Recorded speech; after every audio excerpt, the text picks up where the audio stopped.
Chhawla gangrape murder में जल्द review petition दायर की जाएगी। उपराज्यपाल ने रिव्यू पिटीशन को मंजूरी दी है और दोषियों को बरी किए जाने पर यहां पर ये रिव्यू पिटीशन जो है वो दी जाएगी। तो ये बहुत बड़ा मामला है। आपको याद होगा 2012 का ये छावला केस था, जिसे दूसरा निर्भया कांड तक कहा गया था।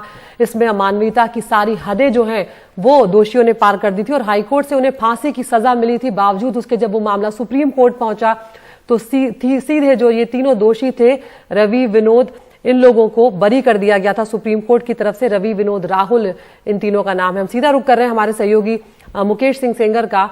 मुकेश, आप उस वक्त भी कवर कर रहे थे जब ये पूरा मामला हुआ था 2012 में, और जब सुप्रीम कोर्ट से इन तीनों को रिहाई मिली थी सब आश्चर्य में थे और कहीं ना कहीं पीड़ित परिवार को बहुत बड़ा झटका लगा था, क्योंकि उनकी बेटी के साथ दरिंदगी की गई थी। अब जब ये पुनर्विचार याचिका दाखिल की जा रही है तो कहीं ना कहीं एक उम्मीद की किरण के तौर पर यह खबर आई है।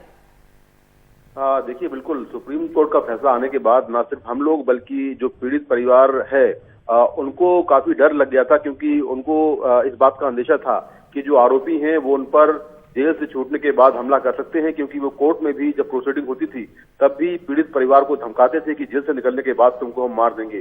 तो पीड़ित परिवार काफी चिंता में था, क्योंकि एक तो उनकी बेटी के हत्यारे और जिन्होंने रेप किया था कथित तौर पर उनको सुप्रीम कोर्ट से राहत मिल गई थी।